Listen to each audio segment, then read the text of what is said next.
Breaking news చూస్తున్నాం. ఆంధ్రప్రదేశ్ సచివాలయం వద్ద పోలీసులు భారీ హై అలర్ట్ ను ప్రకటించారు. విజయవాడ పరిసర ప్రాంతాల్లో మావోయిస్టులు రెక్కి నిర్వహిస్తున్నారన్న అనుమానంతో పోలీసులు అప్రమత్తమయ్యారు. ఈ నేపథ్యంలో సచివాలయం వద్ద తనిఖీలను ముమ్మరం చేశారు. సచివాలయంలోకి వచ్చేటువంటి ఉద్యోగుల ఐడి కార్డ్స్ పరిశీలించిన తర్వాతనే పోలీసులు అనుమతిస్తున్నారు.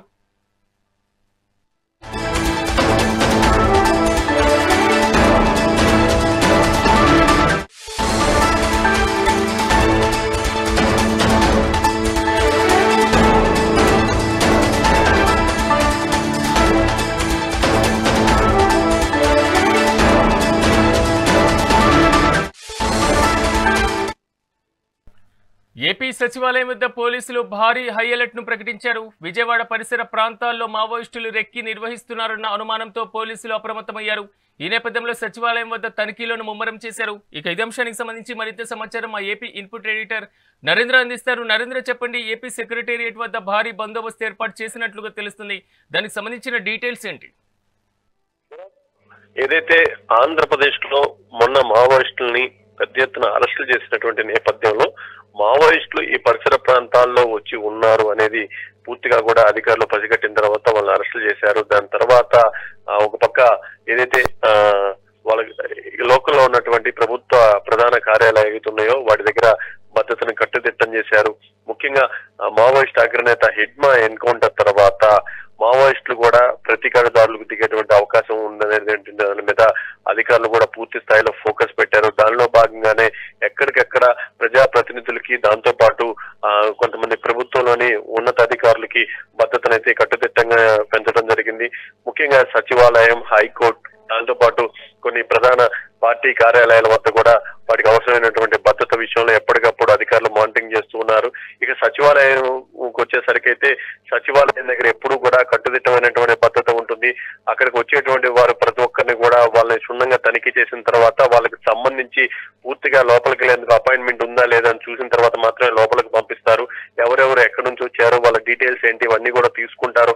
అవసరం అయితే తప్పదనుకుంటే మాత్రమే కొంతమందిని విజిలెన్స్ లోపలికి పంపిస్తూ ఉంటారు.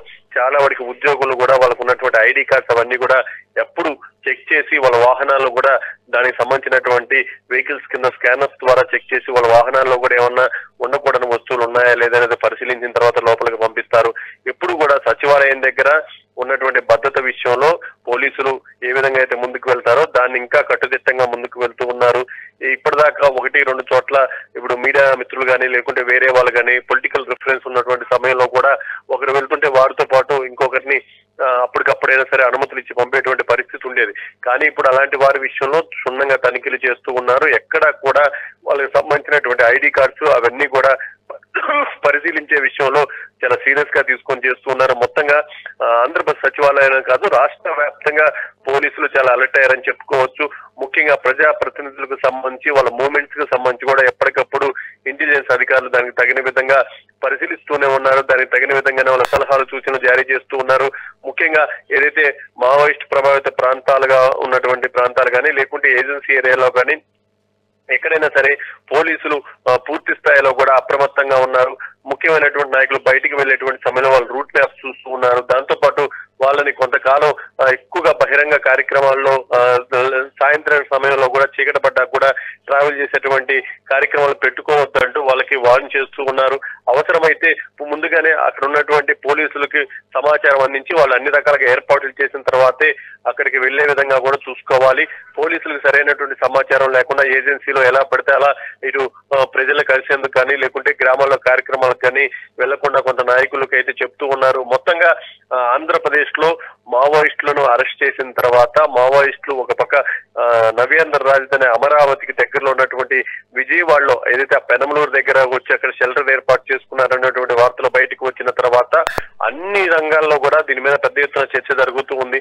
పోలీసులు కూడా దీని మీద పూర్తి స్థాయిలో ఫోకస్ పెట్టి దానికి తగిన విధంగానే భద్రతా ఏర్పాట్లు చేస్తూ ఉన్నారు. సిరాజ్, చూసినట్లయితే ఆల్రెడీ సచివాలయంలో వైద్య ఆరోగ్య శాఖ మీద పలు సమీక్షా సమావేశాలు కూడా ముఖ్యమంత్రితో పాటుగా మంత్రులు పాల్గొంటూ ఉంటారు. నిరంతర పర్యవేక్షణ చేస్తున్నటువంటి పరిస్థితి కనబడుతుంది. మీరు చెప్పినట్లుగా విజయవాడలో మావోయిస్టుల మక్కాం అనేటువంటి ఇష్యూ కొంతవరకు కలకలం రేగినటువంటి నేపథ్యంలో విజయవాడ నుంచి అమరావతి రాజధాని ప్రాంతానికి వచ్చేటువంటి రహదారుల్లో కూడా తనిఖీలు చేపట్టారు. దానికి సంబంధించిన డీటెయిల్స్ ఏంటి?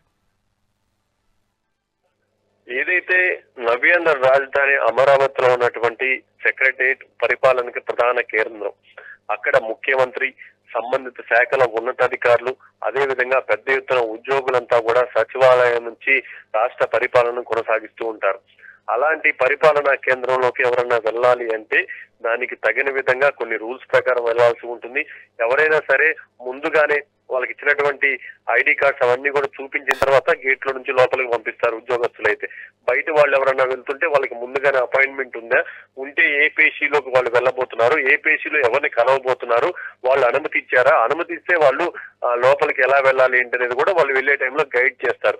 దాంతో పాటు ఒకవేళ మంత్రులు కానీ లేకుంటే ముఖ్యమంత్రిని కానీ లేకుంటే ఉన్నతాధికారులు కానీ ఎవరైనా కలవాలని వస్తే వాళ్ళకి విజిటర్స్ టైం ఉంటుంది.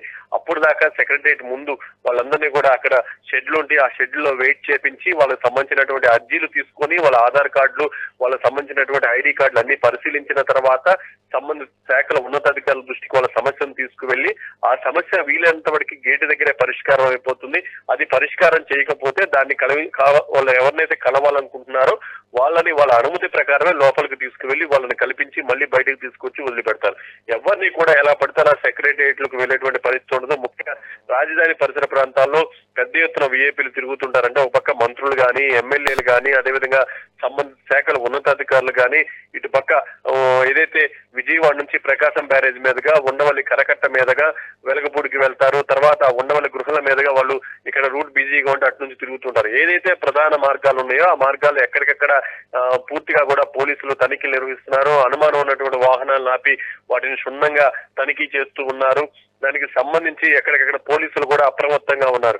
ఏదైతే సచివాలయం కానీ, హైకోర్టు కానీ ఈ ప్రాంతాల్లో అనుమానం ఉన్నటువంటి ప్రతి పాయింట్ ను కూడా వాళ్ళు పూర్తిగా పోలీసులు ఆధీనంలోకి తీసుకున్నారు. ఎక్కడ ఎలాంటి అవకాశాన్ని ఇవ్వకుండా ముఖ్యంగా భద్రతా పరంగా ఎలాంటి చర్యలు చేపట్టాలో అవన్నీ కూడా వెలగపూడి పరిసర ప్రాంతాల్లోనే కాదు రాష్ట్ర వ్యాప్తంగా పోలీసులు చేపట్టడం జరిగింది. సిరాజ్,